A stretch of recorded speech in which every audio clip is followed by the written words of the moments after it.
Hello, friends. It's Typology Gifts again, and I'm Dan, your host.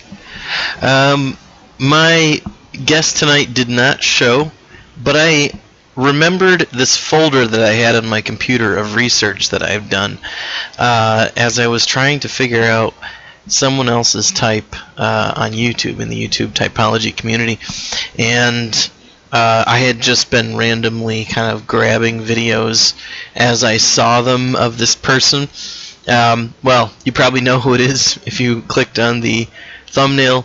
It's, of course, YouTube's famous or infamous, depending on who you talk to, C.S. Joseph. I have already done a video on C.S. Joseph, but it was more of a combination of other videos that I found, so more of a kind of a collective of research there. And I thought it might be interesting that since our guest today has not shown, perhaps then I could type C.S. Joseph instead. And let's just see how effective I'm able to do it over video. I do want to kind of preface this. I don't think that typing people over just watching their footage is very effective.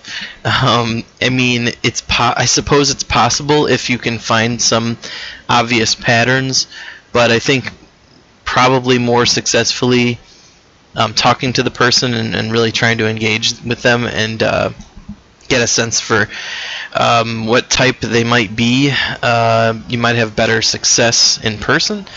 So that said, if C.S. Joseph, if you end up watching this, which you very well might, you're welcome to come on my program and allow me to type you. I know that might seem silly to let someone else type you. You might be like so sure of your type, but who knows? I mean, it could be entertaining and interesting. So in the meantime, what we're going to do is I've organized this list of videos pretty much in shortest length to longest length. So we'll be able to get through a bunch of them here early on, and then you'll be able to decide if this video is entertaining enough for you to watch it. And I suppose if you're watching this at all, it means that I must have thought the video was good enough to post. So if you there's no if you're not watching it case. If you're not watching it, then you're not watching it. So if you are watching it, I must have landed somewhere interesting by the end. So let's find out. Let's go there together. Alright, so first up, I have this video here. I'm going to pull it into screen here. And we're going to... I really have no idea. Like, these videos I put together, it looks like I have about a little over a gig's worth of these videos. 12 of them. And... I haven't touched these in months. Let's see, when did I create these files? It's been a while. About a year? Has it been a year? Looks like it's been... Yeah, it's been about a year. So these files, these video files, are from courtesy about a year ago. They've just been sitting in my computer hard drive. And since somebody didn't show up for typing today, we're going to watch them together. So I have no idea what we're going to find. But clearly the video footage that I grabbed must have caught my eye because I was thinking about what type he is. So it must have been stuff that I thought was telling or on topic or something like that to what his type might be. So I hope you're interested in what's about to happen.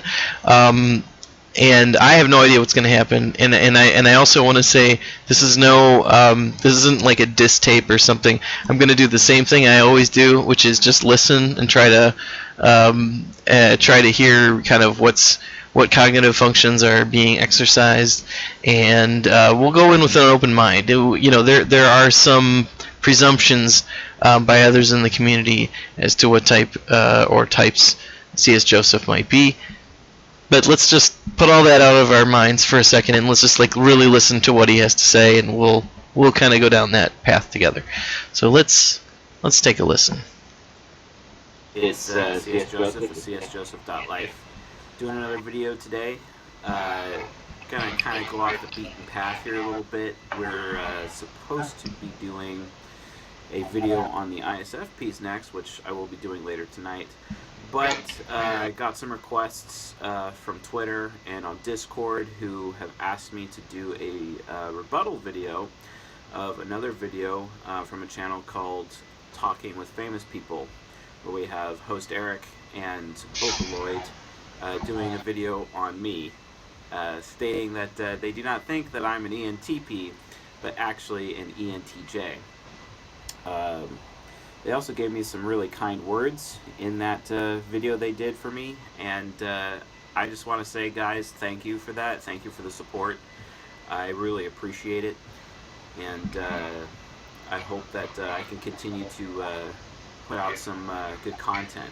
Anyway, the point of this video is to basically show a comparative difference between an ENTP and an ENTJ, and why I'm not an ENTJ, but also an outline of kind of why I seem like an ENTJ. And Oh, I just realized this is the longer video. Alright, we're gonna start at one of the shorter videos. Sorry friends, I thought that was one of the short ones. That's the long one. It's like a 40-minute video. We're not gonna do that one. So those of you who have the short attention span, let's listen to this other one here.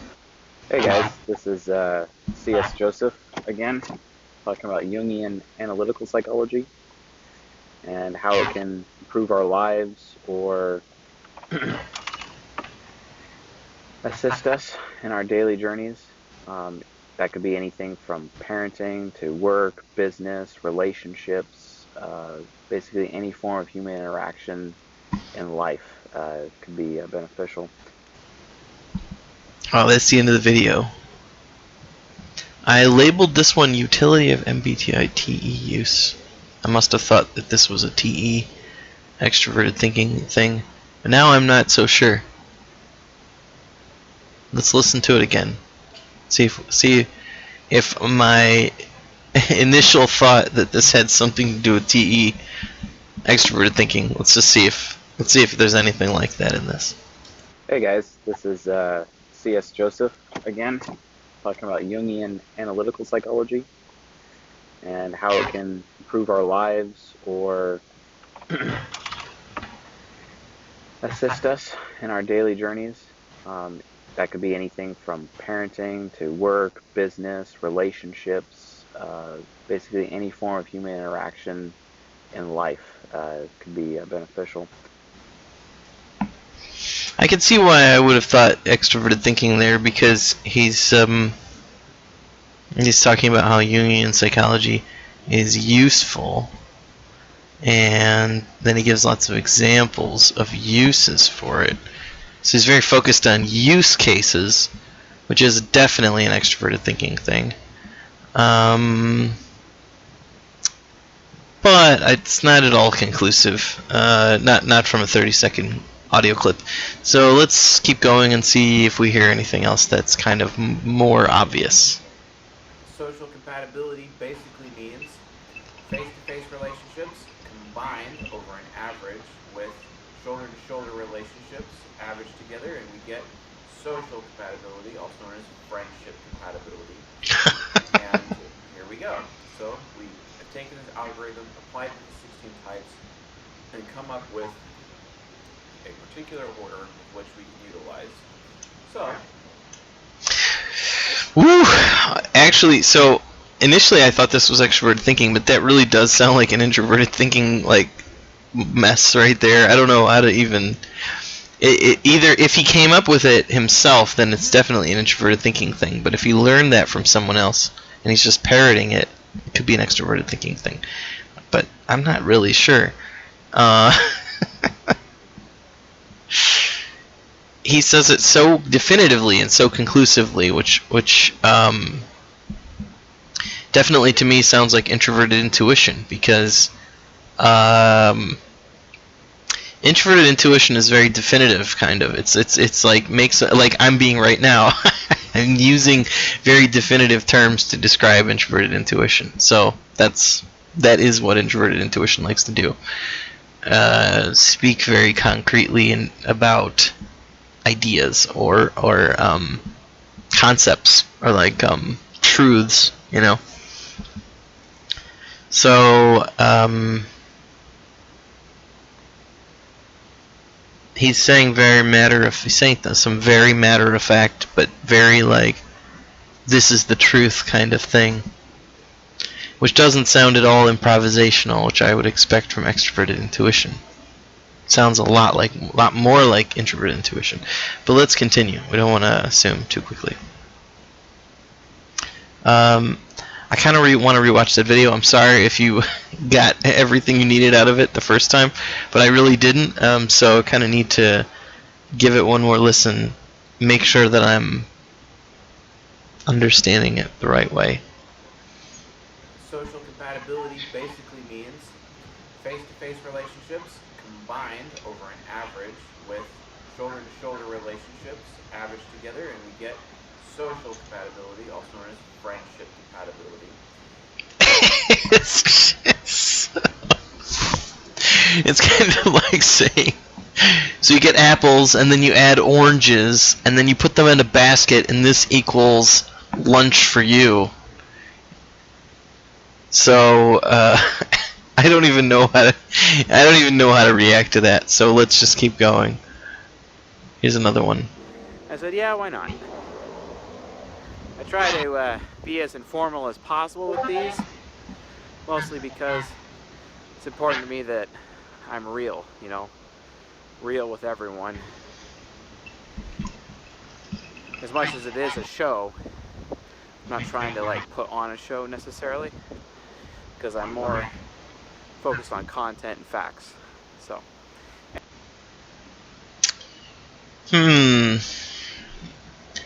Sorry about the audio lag there. Some of these videos seem to be audio lagging a bit.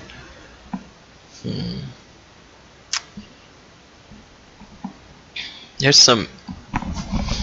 I can see why... So I labeled it FI, but I also hear some TI in there as well, so it's like...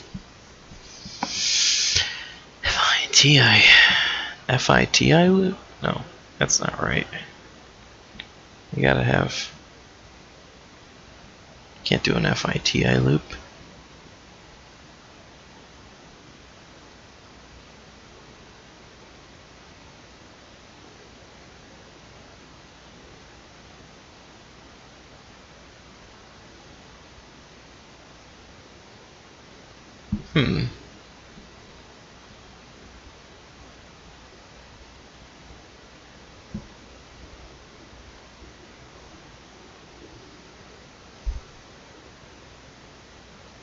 That's really confusing.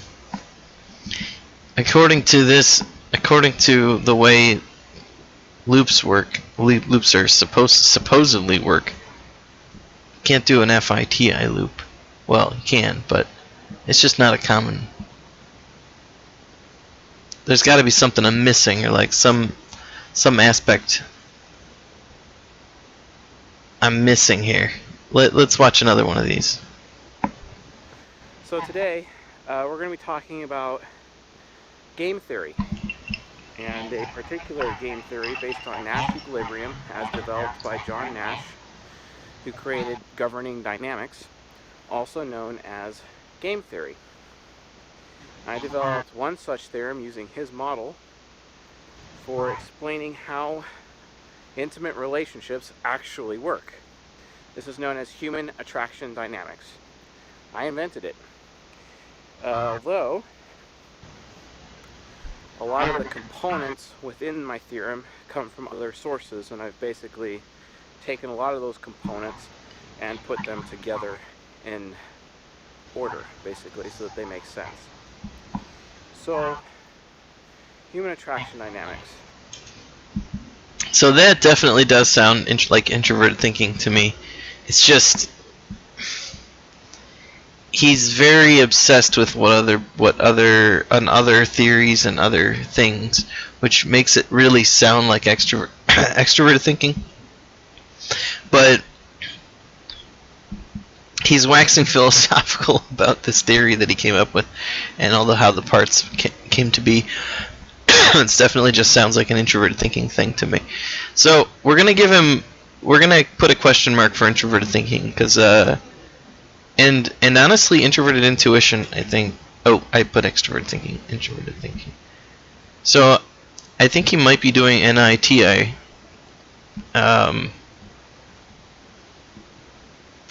Which is interesting and not what I expected. because um, I think host Eric thinks he's an ENTJ, and Chase says he's an ENTP. But if he's in an NITI loop, he's neither of those. So, is that where the confusion might be? Is it possible that that he's something other than those two? Because I've been thinking about it as ENTJ or ENTP, but maybe he's not either of those. All right, this could be weird. This could go somewhere. Let's just keep going and see what we find. Let's look at the next one. Well, they can give false positives. I first took the test. The first test I ever took was the human metrics test that you could find on Google, and I got the INTJ or the INFJ on my second go. And I never actually tested what my actual type is, which is ENTP, on these tests. So interesting. So he got INTJ and INFJ. INFJ would work with the NITI loop. Is he an INFJ? Wow, that would be really weird. If C.S. Joseph was actually an INFJ. Is it possible? He's kind of a cult leader. He's got his own cult. It's not out of the question that he could actually be an INFJ. That's a really weird thought. He thinks he's an ENTP though. Could an INFJ think they're an ENTP? Maybe. Let's continue, friends. This is getting interesting. We still have a little bit of time to go on this video. Same thing with my personality.info. I came out INTJ. I have an ESTP friend of mine who always tests INTJ no matter what he does, but he's an ESTP. So the other problem with these tests is that they don't focus on cognitive functions. Now, in a perfect world, the ultimate test for someone's personality would be the 8 cognitive functions. Okay, so he's totally using introverted intuition. I mean, like, he's like, in a perfect world, it would be like this. You know what I mean? Like, that is not extroverted intuition kind of way of thinking about things. Like, introverted intuition is like, this is the ideal, this is the thing right here. It's this one right here. Narrowing it down. Extroverted intuition might be like, a perfect world has this amazing thing and that amazing thing and blah, blah, blah. And it would just be going on about all the amazing things. But he's like, nope, in a perfect world, it looks like this. 8 cognitive functions. So I'm more and more leaning to introverted intuition for him. So I'm just gonna put the little check mark there, just because I'm leaning like really strongly towards introverted intuition. I guess I'm hearing the introverted thinking too, actually. So it is further strengthening my thinking that he might be doing the NITI thing. So let's keep going. Absolutely. Absolutely. So anyways, all right. The 8 cognitive functions are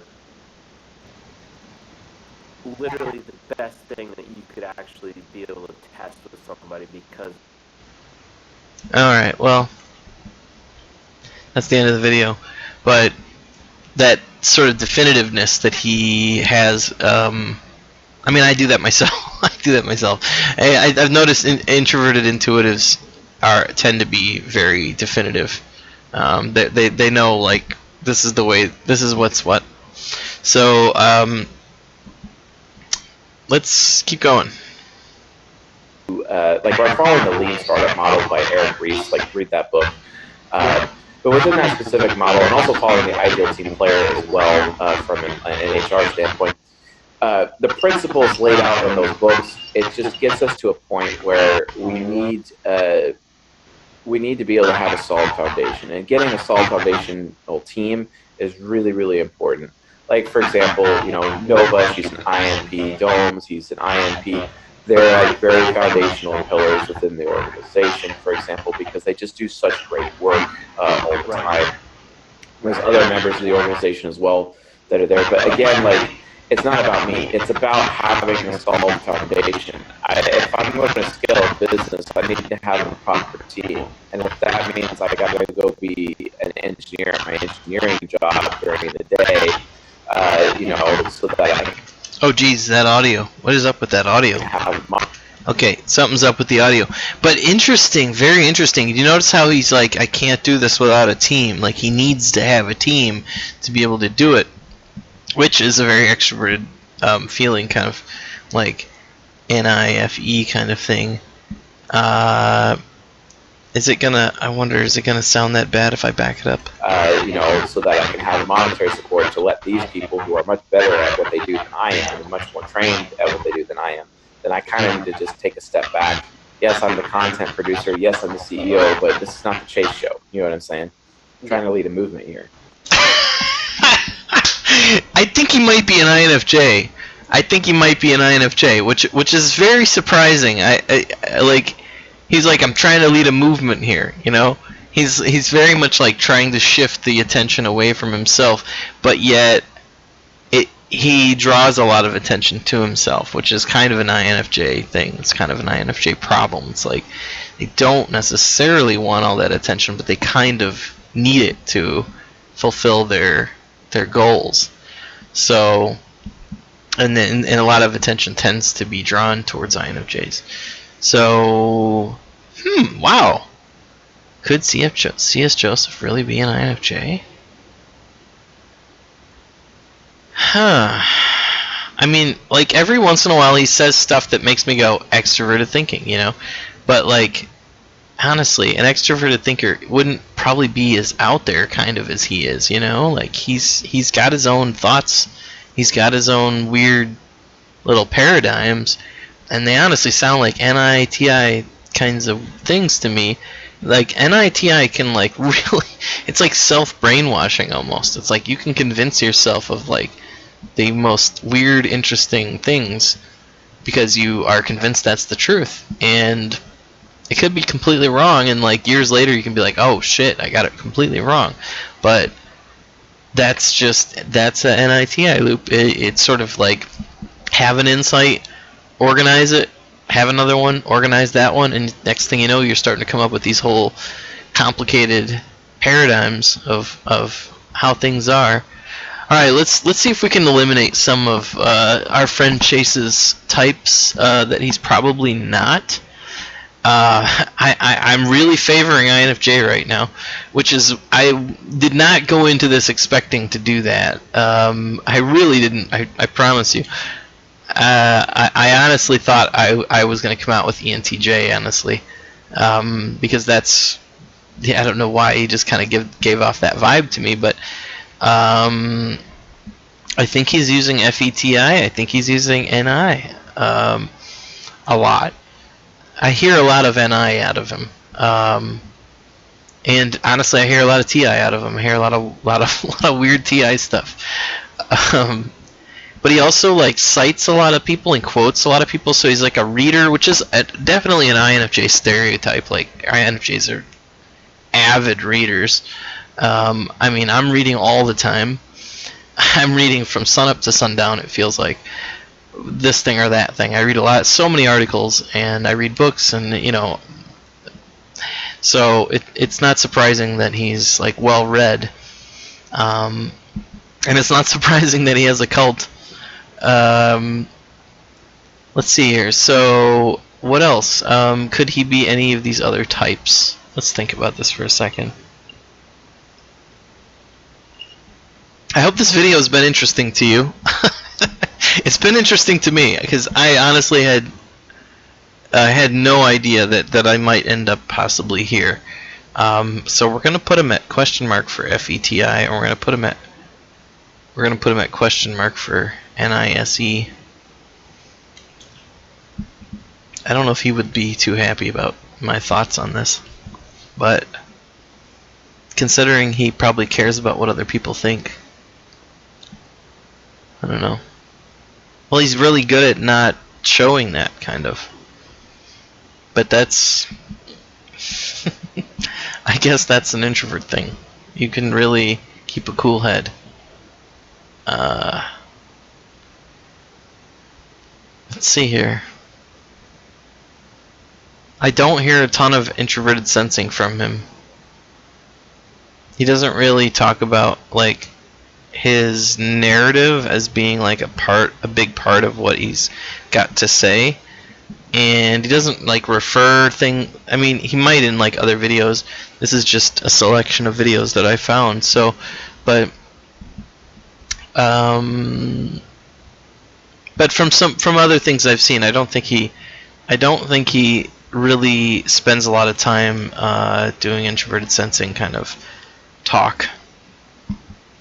And I know me some introverted sensors. Let me tell you, they like to talk about things that happen to them.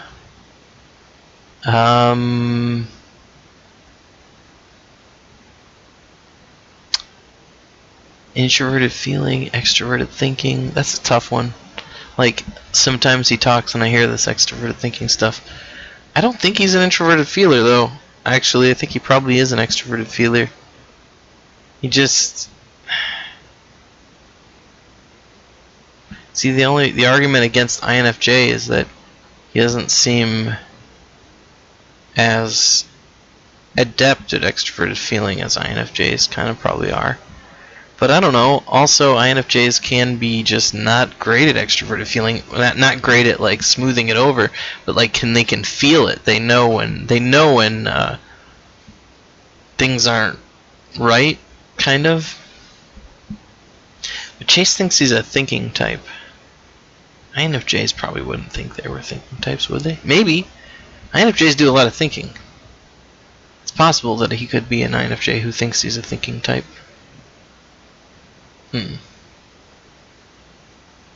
Well, friends, we're just about at the halfway mark.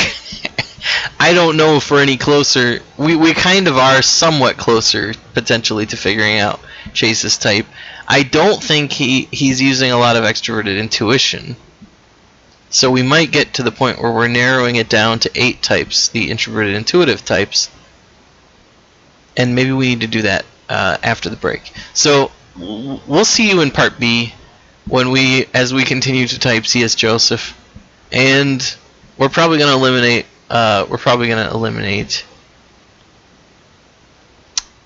half of the types next round. We might be eliminating the extroverted intuitives. All right, let's find out. We'll see you in the next video. Thanks for joining.